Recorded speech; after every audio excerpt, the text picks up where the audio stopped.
All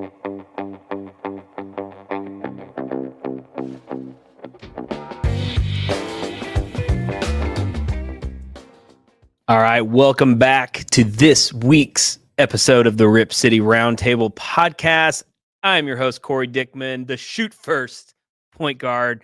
Apologies for being a day late on this. It was, I'll blame it on the turkey, maybe, just not getting back into the rhythm here with the Blazers. I think part of it, honestly, just had to do with, what we had this season was the cup, right? The NBA Cup. That's what us as fans of the Portland Trail Blazers had to look forward to, and our chances of being in contention for the cup, being one of the teams in the elimination round, it's over. And so it's like, it feels like the season's over, so it's a little disheartening.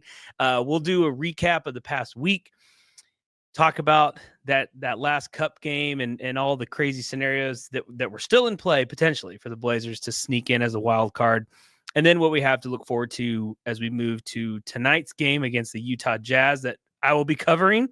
So check out Blazers Edge. You can see my analysis of this riveting game between two stellar franchises this season, the Jazz and the Blazers.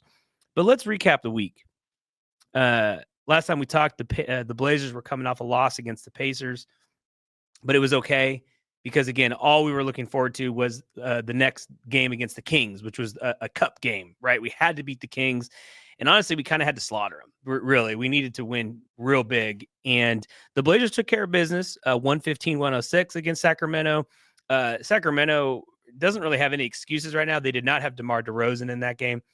But really, their squad is good enough to beat the Blazers with Domantas Sabonis and Fox. And the Kings came out, played well, and then just laid over, and the Blazers just crushed them. Advia had a great game as far as distribution, kind of being that point forward, which is that unlocks so many different things for the Blazers. Jeremy Grant was injured in that game against the Kings. The Blazers go on to win 115-106, but only by 9. The Blazers had a chance to probably win that game by 20. And robbing the last 5-6 minutes just really took the foot off the gas. And you see these good teams that were in contention for the cup just push leads at the end of the game. The Rockets did this to the Blazers in their second cup game that really sealed the Blazers' fate, because the Rockets just put the foot on the throat of the Blazers, ended up winning that game by 30, which helped the point differential, right? And if you're not been following the NBA Cup, point differential matters big time. So anyway, the Blazers beat the Kings, and then the next game out against the Mavericks, not a cup game. So it was like, well, we'll see. Luka Doncic came back for the Mavericks. Close game, and it was exciting, but the Mavs pulled it out 137-131. But again, that's the kind of game I think that we want as Blazers fans. At least I want. You may have your opinions on winning and losing this season, but that's the kind of game I look forward to, as it's exciting. It comes down to the wire. The Blazers are in it and still lose. So that's what we wanted, but they lose to the Mavericks. Then came down to the infamous Tuesday night. This past week, Tuesday night was the last night of cup games. The Blazers playing the Clippers. The Blazers not only had to beat the Clippers, but they had to smash the Clippers. And as we saw the night unfold, the Mavericks, they needed to lose against the Grizzlies. The Grizzlies were up real big, and the Mavs came all the way back and ended up defeating the Grizzlies, which put them at 3-1, which even if the Blazers had won the game against the Clippers, they would have needed to win by like 60 points. It was to get the point differential to be over the Mavericks for the wild card berth. So it didn't happen. There's a sliver of hope, and that's really what we can ask for, right? It was exciting up until that last kind of hour of the night. And as Blazers fans, again, that's kind of what we have to look forward to. And so those are good moments, and the players get into it. It feels competitive. The energy is there. Of course, we want to, it always sucks to lose to the Clippers, but the Blazers end up losing. I think when they knew it wasn't possible to get that wild card spot, again, the win, it didn't matter against the Clippers at that point. So they lose 127-105. This lineup, I want to transition from the Cup to now talking about what the rest of this season looks like, because this was kind of that first checkpoint. So the Cup's over, at least contention to be in it for the Blazers. And so you look at the lineup that we had against the Clippers, and this, honestly, this would be the team that we would have if we were going to progress towards potentially trying to get a play-in spot. I think shooting for a 6 seed is probably out of the question. But if we were going to try to contend for 7, 8, 9, or 10, this is probably the lineup, right? Anthony Simons at the point, Shaden at the 2, Tumani at the 3, Grant at the 4, and Ayton at the 5, right? We when Klingon was healthy and playing and he was starting, that was exciting. That looked great. Scoot had some of his moments in the starting lineup. But in reality, this is the team right here. This is the starting 5. And let's go down the list against the Clippers. Tumani had a minus 19. Jeremy Grant, minus 21. Ayton, minus 27. Simons, minus 20. Shaden, minus 13. That is not a starting lineup that is going to get it done. And we got to come to terms. There was a mailbag.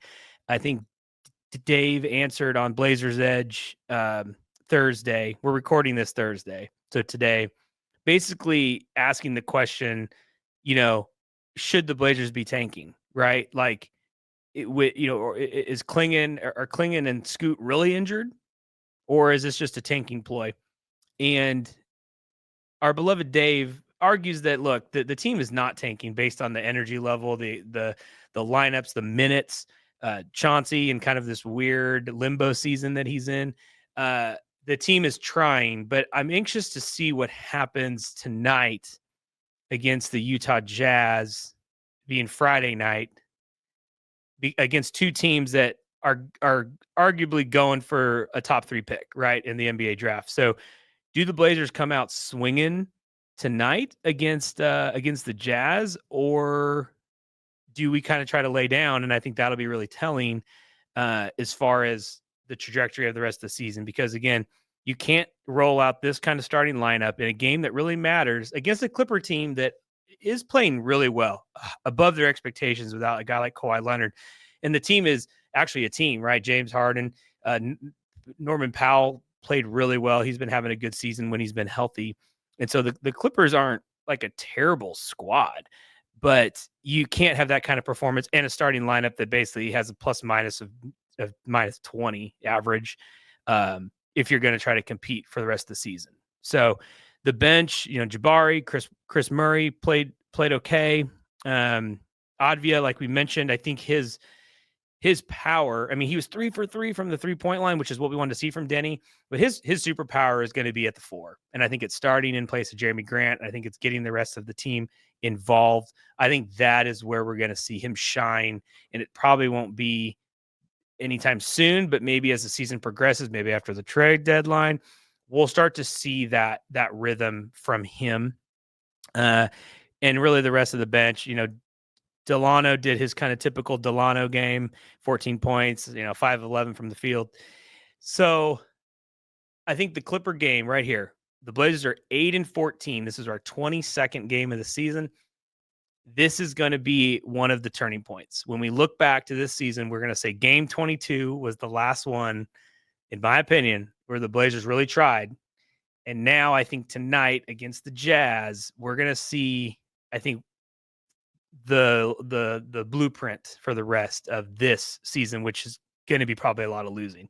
You look at the standings, the Wizards have a vice grip on the worst record, right? They're 2-17. They've only lost 15 in a row, so not terrible. The Pelicans, 4-18. I think if they still get Zion back, and they could be that team. They have a lot of money invested. They would want to push forward to probably get a play-in spot. So I don't think they're going to be hovering at 4-18. Then you got the Jazz. They will be terrible. So they're at 4-17. The Philly, they will get better. They have too much invested, more so than the Pelicans. Philadelphia, it doesn't really do them any good to be 5-15. Charlotte, 6-15. I think they're kind of seeing the writing on the wall. We saw that week from LaMelo Ball a couple weeks back or 2 weeks ago where he just was like dropping 50, 44. Like, I think they can see the makings of a team, but I think Charlotte probably tanks it. I think they hold these guys out. LaMelo is going to have this lingering injury most of the season. Bridges is hurt. I think Bridges ends up sitting for them. So I think Charlotte's going to be down there competing with the Blazers. Then you got the Raptors, and then the Blazers, 8-14. So you really got these squads. I say about 5 teams, right? The Wizards, the Jazz, the Hornets, the Raptors, the Blazers, all vying for, they got to get a top 3 pick. You got to walk away from this draft with a top 3 pick. So tonight will be telling, right? The Jazz, you never like losing to the Jazz, but we have to keep the long-term in perspective. We'll see what ends up happening. I want an exciting game. You don't want to see a team roll over, but again, you cannot have a starting lineup of Tumani, Grant, Ayton, Simons, and Sharp play that poorly against a Clippers team in a game that really mattered, really. And it's going to be the last game that ultimately matters this season. That's just plain and simple what it's going to be. And so we'll see what tonight, how it unfolds. Hope everybody stays healthy. Hope you enjoy the analysis. I'll be watching. I'll be writing. Usually find my 5-6 points after the game. Things that I notice.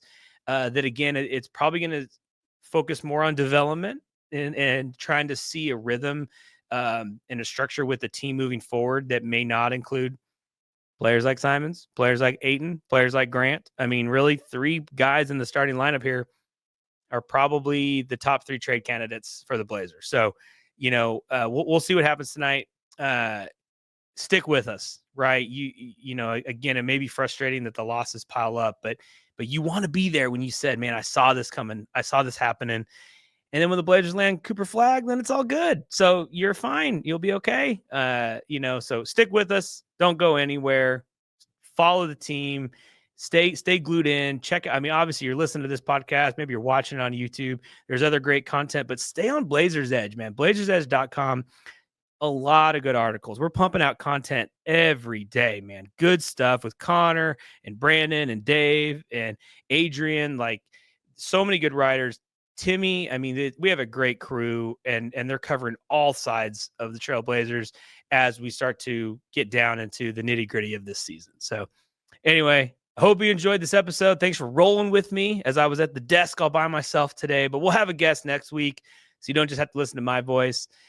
Enjoy the week. And as always, it is a great day to be a Blazer.